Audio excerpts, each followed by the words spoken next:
শোনো, আগামীকাল আন্তর্জাতিক মাতৃভাষা দিবস। তোমরা সবাই ফুল নিয়ে শহীদদের প্রতি শ্রদ্ধা জানাতে শহীদ মিনারে আসবা। আচ্ছা স্যার, আমরা তাহলে আসি। ভাই দেখ, বাজারের সব থেকে দামি ফুলটাই আমি আনছি, তার মানে শহীদদের প্রতি আমার ভালোবাসাটা অনেক বেশি।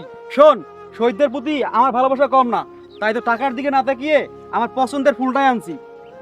আচ্ছা, তোমরা দুজন এখানে ফুল নিয়ে দাঁড়িয়ে আছো, কিন্তু সাইফুল কোথায়? সময় তো অনেক হলো। স্যার আসবে কিভাবে? মনে হয় টাকার অভাবে ফুল কিনতে পারে নাই, তাই আসে নাই। শোনো, কারো ব্যাপারে কিছু না জেনে মন্তব্য করা ঠিক না। তার চেয়ে ভালো চলো আমরা গিয়ে দেখে আসি। চলেন স্যার। চলো। হে আল্লাহ, আজ আন্তর্জাতিক মাতৃভাষা দিবস। এই দিনে রফিক জব্বার বরকত সহ আরো যারা ভাষার জন্য জীবন দিয়েছে তাদেরকে আপনি জান্নাত নসিব করে দিন, আমিন। স্যার, আপনারা এই জায়গায় শহীদ মিনারে যান নাই? সাইফুল, শহীদদের প্রতি তোমার এই ভালোবাসা দেখে আজ বুঝলাম শহীদ মিনারে গিয়ে শুধু ফুল দিলেই শহীদদের প্রতি ভালোবাসা হয় না।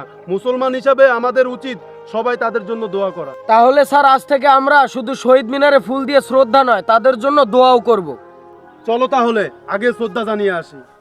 শহীদদের প্রতি শ্রদ্ধা শুধু ফুলে নয়, দোয়া ও আমলে প্রকাশ করা উচিত।